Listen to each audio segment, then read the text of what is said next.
Hello, founders. Based on the reception and the positive response from one of my last videos on the worst founder that I've ever worked with, I'm going to continue my series and talk about the cringiest founders I have ever worked with. And this is not just one founder, it's multiple founders. And I'm sharing these stories not to throw any particular founders under the bus, but to share them so that you out there, if you're ever working with me as an advisor or you're trying to raise funds for your own startup, that you don't make the same mistakes. And it all boils down to what you see on the screen here as the 5 stages of grief. I'm going to walk you through the 5 stages and how they affect every founder. They've affected me, and you're going to learn what it's going to take to raise money for your startup, as well as grow and run your own startup so you can be successful as you work through these 5 stages of grief. But I'm going to explain it to you in a way that makes you cringe because I don't want you to become these types of founders. Before we continue, my name is Ed Kang, 7-time funded founder with 2 exits, and that just means I failed a bunch of times, and that's to your benefit because I use channels like this and YouTube videos like this to try and help other founders, especially early stage founders trying to raise seed or pre-seed money, avoid some of the catastrophic mistakes that I've made. Not to say you're not going to make mistakes, but I'm going to try to make your life a little bit easier. I'm also the Chief Strategy Officer for Startups.com. I've advised over hundreds of startups directly. Thousands of startups have come through our program. I've been around and I've seen founders make all different types of mistakes. I've seen founders shoot themselves in the foot, sabotage their ventures. I've seen it all, and I'm here to share with you. While you're here, if you can like, comment, subscribe, that would be tremendously helpful. Let me know what you think of these types of videos. And if you're part of the Startups.com community, thank you so much. I appreciate all your support. It's been absolutely amazing. Let's jump into the cringiest types of founders. And I'm going to give you one word that really describes these cringy founders, and that is a victim. Founders can settle into a victim mentality. It has to do with a closed or a fixed mindset versus an open and growth mindset. They fall into a victim mentality, and that hurts their startup, but not only that, hurts their chances to raise money from investors because investors can see this a mile away. So if you're going to act like this with me, your advisor, then you're going to act like this probably with everybody, and that's not going to go well for your startup. Now, here's what happens. Raising money and trying to grow your startup, talking to investors, is a nerve-wracking endeavor. And while you go through this process, what ends up happening is you're hit in the face with the reality of your startup. Most of the time, the reality is you're not going to raise money based on your startup where you are. Not to say you're never going to raise money, but you don't have what investors are looking for, you're not far enough along, or you've made some mistakes that can be easily corrected. But it's how you handle these challenges that makes a difference. And you can either stand up and say, I'm going to take responsibility, I'm going to become the founder that investors can trust with their money, or you can fall into this victim mentality. And it ends up working through these 5 stages of grief that I'm going to show you. If you hear that dog in the background, my apologies. It's a nice day. Dogs are about. Let's look at these 5 stages of grief. Here's how it goes. A founder goes out there, works hard on their pitch deck. I work with them on their pitch deck, and we are presenting the best possible front that we can. And news is not good. What ends up happening is investors start to say no, you start getting some pushback, some feedback, not to mention that it takes hundreds of queries. You have to reach out to hundreds of investors if you're cold calling to get any type of response, because that's just how the industry works. But what happens is founders start to get discouraged, and then they move into stage 1, which is complete denial. That's where founders get really cringy right off the bat. They start saying, I don't understand. I don't know why investors aren't looking at my deal. It is a $1 trillion idea. I'm the best founder in the world. Of course they should be investing in my startup. I'm the best founder there is. And I tell them, well, actually the market is telling you otherwise. No, they're wrong. You're wrong. Everybody else is wrong, and they're in denial, so they can't see the reality of the data right in front of them. This also sets in when things start to go wrong in a startup. You start stagnating in terms of growth, things aren't going your way, and you're in this sunk cost fallacy where you've invested so much that you are absolutely stuck in your own cognitive biases that you think your startup should be successful, so you are in denial. That's when you literally start to think, this can't be happening to me, this is not the reality, this is not true, everybody else must be wrong, which takes you into stage 2, which is anger. And that's when the true victim mentality comes into play. You start saying, why is this happening and who is to blame? And I've had founders blame everybody else, including me, including Startups.com, the people around them.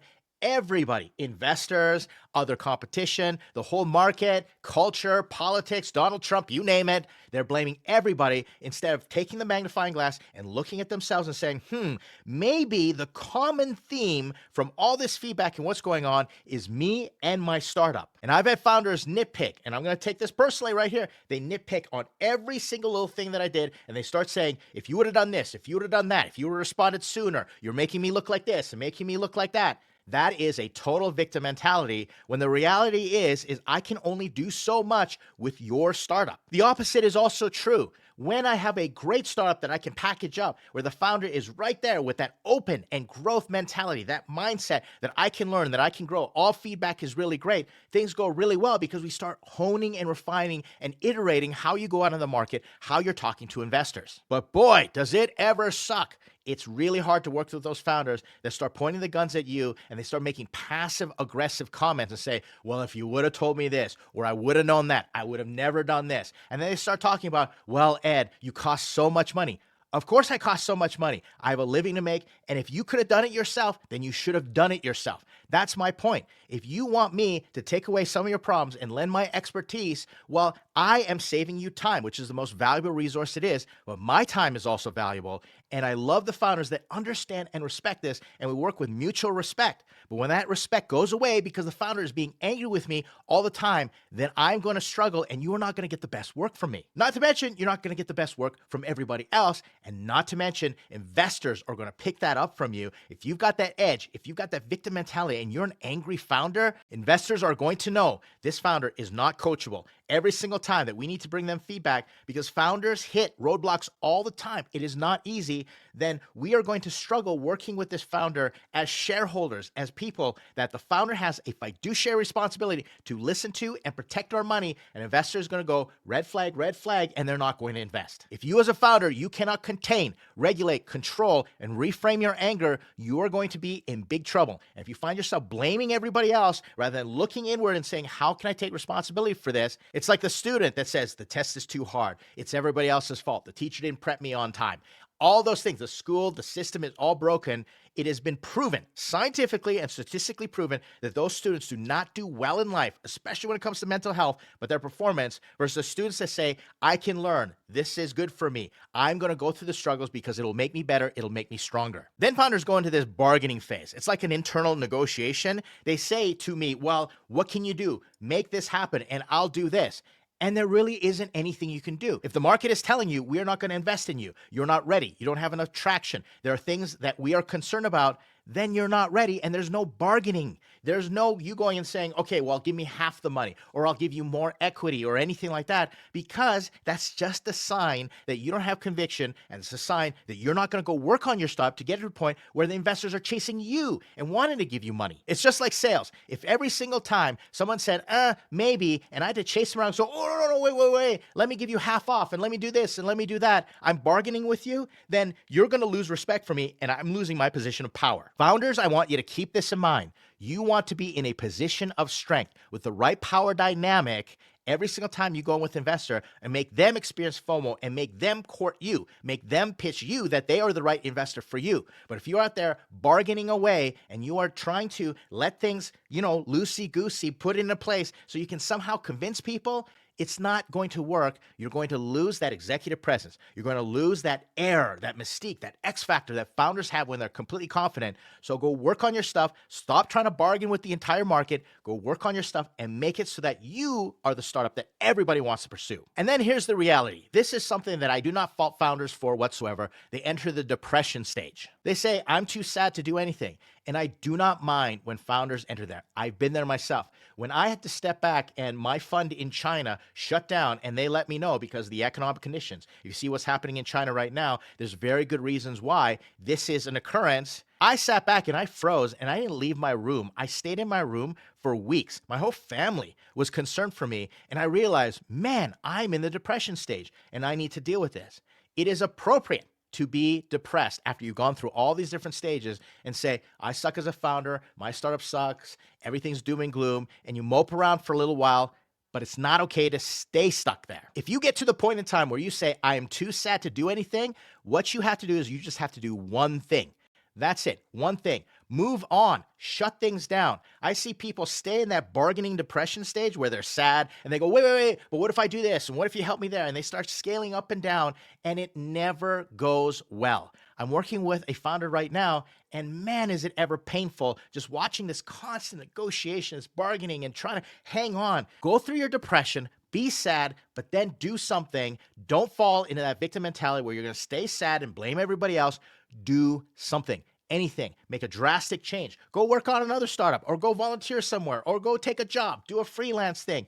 Do something. Read a book, exercise. I don't care what it is, but say, I'm going to get out of this hole and I'm going to do one thing. And that's been my secret. There's a ton of brain science that goes behind this. You just say, do one thing, something that you can control. You can't control the market. You can't control how investors are going to respond to you. You can't control that you don't have product market fit, and maybe your product wasn't timed correctly. You can't control that all your devs messed you over and holding you hostage and holding you over a barrel as far as your code is concerned. You can't control all that stuff. What you can control is your reaction, and you can make an action plan to do one thing. And finally, this is the best stage that I love working with founders in, because if you can stay in this stage after you've gone through the 5 stages as quick as possible, you're regulated, you got some coaching, and we're collaborating, you're at the acceptance stage where founders go, all right, I'm going to deal with this reality. It sucks. I'm sad. Totally appropriate. You're allowed to do that. Never be denied your feelings, but get to the point where you are accepting of the reality. And you come to peace of what happened, and you enter into a stage of peace. And let me explain to you what peace really means. Peace is not everything's going well. Peace is when your legs, like a duck, you're churning away underneath the surface, but on the surface, everything seems cool and calm and crisp. And peace gives your brain that signal that even though things are happening, bad things might be happening, everything is okay. Everything is right in the world. I'm exactly where I need to be. And the best founders take that attitude and say, all right, this feedback sucks, but I'm exactly where I need to be. This feedback's happening for a reason. I'm going to receive it. I'm going to accept it. I'm going to figure out what to do with it. And I'm going to work really hard underneath the surface, but I have peace that all is right. This cozy, comfortable feeling that all is right in the world. And that's when I can work with you as a founder and say, all right, let's make some action plans, because you're not wasting all your emotional energy being a victim, being angry with me, trying to bargain with me, trying to bargain with the marketplace, being in complete denial. That's all a waste of energy. When bad things happen to your startup, when investors start saying no, get to the point of acceptance and saying, what can we do from here? And then you will go from being a victim to victorious. Because the best founders end up finding their victories by going through all the tough lumps and learning the lesson. The worst founders, the cringiest founders that I've had to work with, stay stuck in those stages and they blame everybody else. And it is very difficult to work with these founders. I may be the last person who actually understands what you're going through. And if you alienate that relationship with me, then you're not going to have anybody. Being a startup founder is really hard. Your family's not going to understand. People who are regular entrepreneurs, small business owners, people in school, people in day jobs, corporate America, they're not going to understand. So if you go out and you blame and you act like the victim and you alienate people who actually could understand, like the people at the startups.com community, then you don't have anywhere to turn. You get isolated, and that is one of the worst places to be. So let me wrap this up by saying, don't be that cringy founder. Don't be difficult to work with. Get through those 5 stages of grief. Recognize, be self-aware that you're going through them. And the faster that you get to acceptance, the easier it's going to go, and the easier it will be for me to work with you and for me to help you and eventually move from victim to victorious. That's where we all want to be. I hope that's been helpful. And yeah, let me know what you think. I'll continue on with these stories. I have so many of them after advising hundreds of founders and watching thousands of startups, and most of them, truth be told, fail because startups fail at that rate. So if we don't become resilient, then we're not going to become successful founders, and the longer you stick with it, the better your chances get as far as success is concerned. Make sure you watch some of these other videos that I put on the screen for you. I got lots going on. While you're here, as I asked before, like, comment, subscribe. I always want to know what you are thinking. Thanks so much for hanging out with me. I will see you in the next video.